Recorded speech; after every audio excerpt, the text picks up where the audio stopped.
Oops, nagpaplano ka ba magkaroon ng negosyo pero hindi alam kung paano sisimulan? Pues itong tips na ibibigay ko ay perfect para sa'yo. Number one, magsimula ka based sa kung anong meron ka or kung ano ang kaya mong gawin.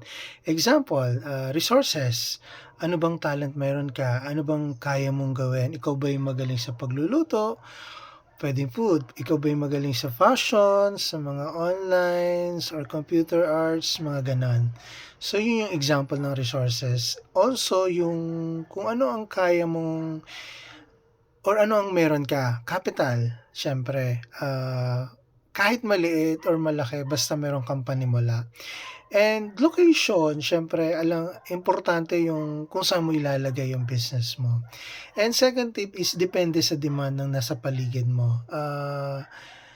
Kailangan kasi, pinag-iisipan, hindi basta-basta na kung ano yung pangangailangan ng surrounding. Example, malapit ka sa school, so siyempre yung demand dun, malakas yung school supplies, malakas yung mga foods, snacks, mga gano'n. So, perfect para sa mga estudyante o di kaya naman yung location is, offices or construction site. So, ang demand dun puwedeng mga foods or services, 'di ba?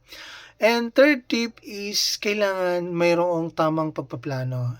Hindi basta-basta napapasok ka sa isang bagay o sa isang giyera na hindi mo pinaplano ng mabuti.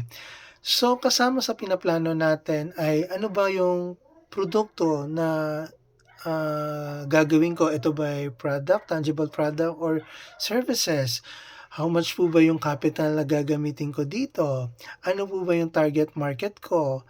Ano po ba yung location na paglalagay ko ng negosyo? And possible, magkano kaya kikitain ko dito? So, isa sa mga bagay na 'yon na dapat mong i-consider kapag magpaplano ka na mag-put up ng business.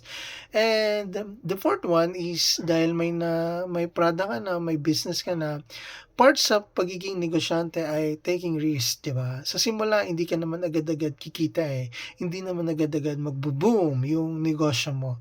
So, dapat handa ka sa failure and once na na-fail ka, it doesn't mean na sumuko ka kaagad, 'di ba?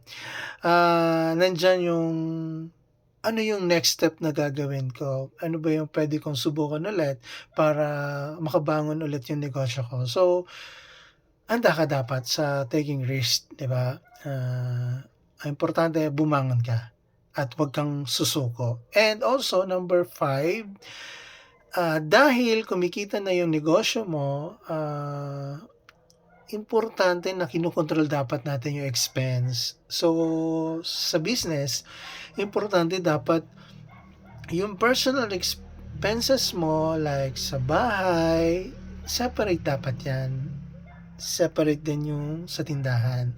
So, make sure yung expenses is more on sa tindahan lang.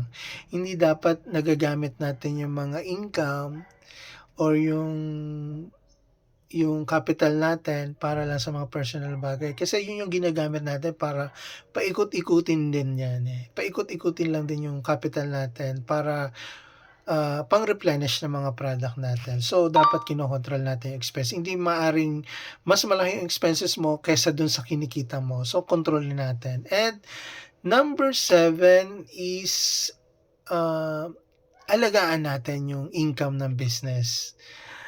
Importante yon. And ang ibig kong sabihin, kahit maliit, ₱5 lang, ₱10, may tinatabi ka. Example, for every 1,000 meron ka dapat tinatabi na ₱100. So, yun na yung sure na kita ng tindahan mo sa araw na 'yan. So, hindi puwedeng wala kang nasa-save, hindi puwedeng lagi na lang expenses. So, kailangan lagi kang nagse-save kahit maliit na nase-save lang. At least meron kang naipon. Kasi kapag tumagal na tumagal, malaki din 'yan, 'di ba? Yung maliit na kita, lumalaki din 'yan. And dahil kumikita ka na, may negosyo ka na, siyempre hindi mawawala na yung customer. I-maintain natin yung magandang customer service. Paano ba natin ma-maintain yung customer service natin? Siyempre nandiyan yung clear communication, consistency, honesty, and dapat pinapakita natin sa kanila na pinapahalagahan natin sila. Hindi dapat, sila binabalwa kasi sila yung bread and butter ng ating negosyo, eh. Kasi kung wala sila, wala din tayong kita and hindi rin mag-i-establish yung business natin. So, alagaan natin yung mga customer natin. And siguro pang-walo is, 'wag mahiya or matakot magsimula kahit maliit na kapital. Kasi alam niyo, sa negosyo naman wala naman nagsisimula na malaking capital or malaking business agad, 'di ba? Nagsisimula 'yan sa maliit hanggang sa papalaki ng papalaki.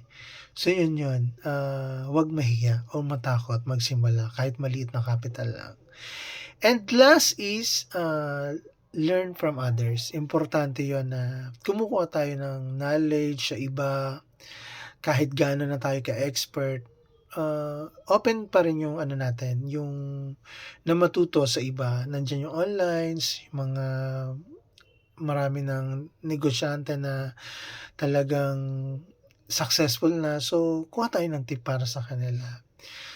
So, yun lamang po ang maibibigay ko. I hope nakatulong and tandaan natin na sa negosyo, hindi naman agad-agad magbo-boom. Pero ang importante, kung mag-fail ka ngayon, bukas hindi ka na magfe-fail. Asahan mo successful na.